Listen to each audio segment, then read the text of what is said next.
Fala pessoal, beleza? Eu sou o Fábio e esse é o canal Resenhas Dois Perdidos no Tempo. Aqui toda segunda e quarta e às vezes uma sexta-feira marota tem vídeo, seja de quadrinhos, seja sobre RPG, sempre às 6 da tarde e tentando trazer curiosidades, informações adicionais, comentários interessantes que te ajudem a conhecer um pouquinho melhor o que a gente estiver apresentando aqui, beleza? Então dá uma olhada aí no nosso material, assiste alguns vídeos, se você curtir, se inscreve aí, ativa o sininho para não perder mais nenhuma resenha, beleza? E falando em resenha, a gente já vai começar a de hoje, que será sobre RPG. Vamos seguir aqui avançando no cenário de Caronte, a Crônica dos Penitentes. Um RPG nacional que é muito bacana, tem muita coisa interessante.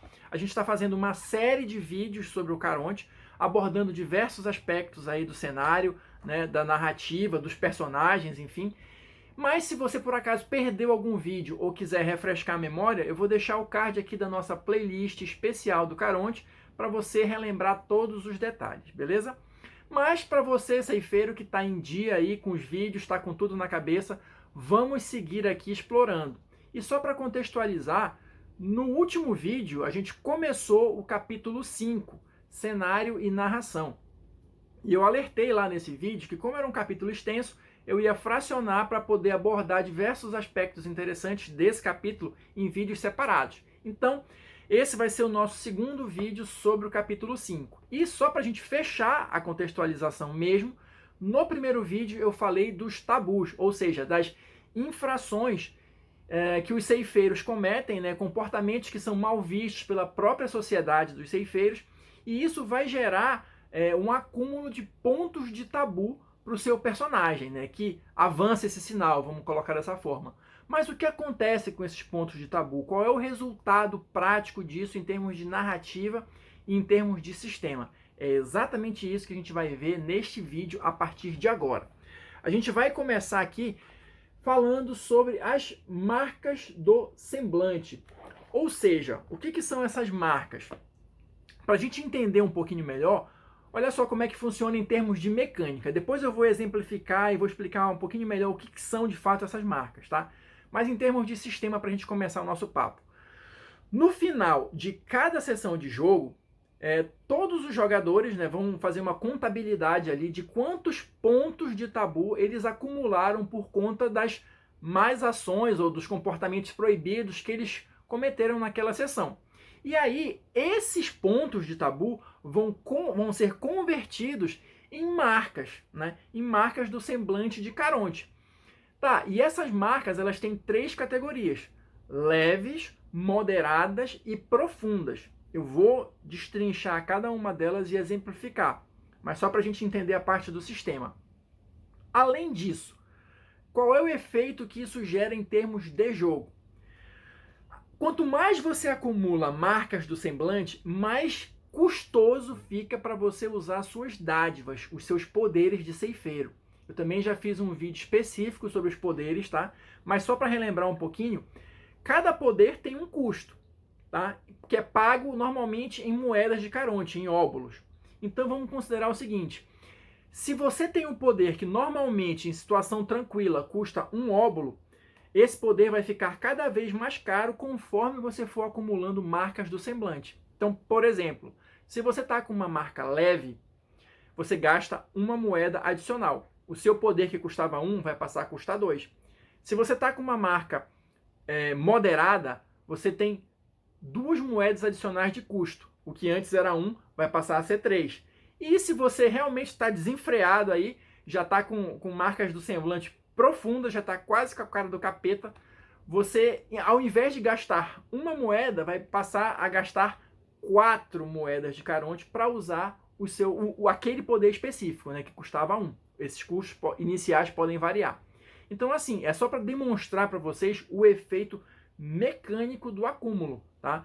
Tem diversos outros efeitos, tanto mecânicos quanto narrativos, e especialmente narrativos, porque o livro ele sempre faz muita questão de frisar esse lado do seu jogo, né, de você dar o peso das coisas, dar a narrativa, né, potencializar o aspecto narrativo do jogo, que é muito bacana, né? Mas só para vocês entenderem um pouquinho da mecânica. Vamos avançar. Como é que eu passo de uma marca leve para uma marca moderada? Já vamos chegar lá, mas só para você entender. As marcas leves, elas são aquelas compreendidas entre 1 e 3 pontos de tabu. Ou seja, você está ali no início do processo de decaída, vamos colocar dessa forma. As marcas leves, elas podem ser escondidas, ainda que momentaneamente, né? Você consegue ocultar os efeitos, ou a maioria dos efeitos dessas marcas, das outras pessoas ou dos mortais, né? E elas geralmente afetam a aparência do seu ceifeiro. As marcas leves, elas também podem ser removidas através de rituais. A gente vai ter um capítulo mais lá na frente que vai falar especificamente de rituais. Então, eu não vou entrar em detalhes aqui, só guarda essa informação de que as marcas podem ser removidas através de rituais. Mas para a gente exemplificar aqui, vamos lá. Marcas leves. A gente tem, por exemplo, aqui a palidez. Com um ponto de tabu que você acumule, você já vai converter esse ponto numa marca de palidez, por exemplo. O que é? É justamente o seu personagem ficar com aquela aparência esbranquiçada, lívida, de um cadáver, né? Outro exemplo, já por 2 pontos de tabu, você fica com a pele fria. Qualquer um que toque a sua pele vai sentir aquela sensação gélida de um corpo de um cadáver mesmo, né? Então, assim, é como a gente está falando, são coisas leves, mas que de alguma forma você ainda consegue, né, esconder ali, de alguma maneira você consegue mascarar aquilo ali, mas não para sempre, né? Algumas vão ter efeitos mecânicos também. Por exemplo, tem o rigor mortis, que também são 2 pontos de tabu. Se você adquire essa marca do semblante, você passa a ter, olha, um modificador de -2 em todos os seus testes físicos. Ou seja, tem algumas marcas que são apenas efeitos narrativos, mas algumas vão combinar as duas coisas, né? O efeito narrativo com um efeito de mecânica, um efeito de sistema. Por exemplo, as marcas moderadas, aí a gente já está avançando um patamar. Mas como é que eu vou da leve para moderada? Esses pontos de tabu você vai acumulando.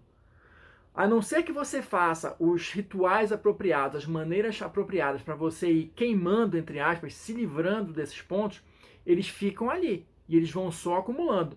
Então vamos dizer que você já tivesse acumulado 3 marcas, 3 pontos de tabu. Você já estaria ali no limiar das marcas leves. Se você bobear e cometer mais uma das infrações, ou ainda uma infração leve novamente, você já vai acumular 4 pontos de tabu. E aí você vai avançar das marcas do semblante leve para as moderadas. E o que isso gera? As moderadas, elas são compreendidas ali entre 4 e 8 pontos de tabu. E elas não são passíveis de serem mascaradas com tanta facilidade. Uma ou outra ainda é possível, mas isso vai se tornando cada vez mais complicado, né? Algumas dessas marcas elas vão te dar penalidades nos testes, seja nos testes mentais, seja em testes físicos. Aí alguma vez isso fica a critério do narrador, dependendo da situação, a não ser que seja explícito aqui no texto que ela te dá essa penalidade, né, como foi o caso do rigor mortis que eu acabei de falar. E ela pode também te dar, ou melhor, ela vai te dar com certeza penalidades nos testes sociais. Eu vou dar uns exemplos aqui para vocês, porque acho que fica melhor para entender. Então, marcas moderadas. A gente vai ter aqui, olha, 4 pontos. Ossos proeminentes. A pele do seu ceifeiro, a carne do seu ceifeiro, ela fica ressecada. E com isso, os ossos ficam mais aparentes. Além disso, a sua pele adquire um tom amarelado ou acinzentado. Ou seja, isso aí, narrativamente, vai te causar um prejuízo na hora que você for interagir socialmente com alguém, com um mortal ou até com um outro ceifeiro, né? Por isso, você vai ter obrigatoriamente uma penalidade nos testes sociais. Por que nos ceifeiros também? Lembra que você adquiriu isso através de um tabu, ou seja, de um comportamento que é proibido, que é mal visto pela própria sociedade dos ceifeiros. Então você não vai ser bem visto nem pelos ceifeiros e muito menos pelos mortais, que você já está aqui nesse exemplo com uma aparência meio assustadora. Mas o negócio sempre pode piorar. Vamos lá. Outro exemplo de marca moderada. Você vai ter odores. Você, por 5 pontos de tabu, o seu corpo, o seu ceifeiro começa a exalar odores de decomposição. Como é que você vai conseguir manter uma conversa social numa situação dessa? Tá vendo como é complicado? E só pra gente fechar aqui, e nem é o pior dos efeitos, tá? Mas só pra gente exemplificar, 7 pontos de tabu podem ser convertidos em uma marca moderada de vermes. Ou seja, o corpo do seu ceifeiro é infestado de vermes. Então, lembra como a gente vê, às vezes, em filme de terror, o personagem está passando ali e tal, e de repente sai um besouro, uma minhoca ou qualquer coisa assim, passa por cima e entra por baixo da sua pele e tal. É mais ou menos por aí.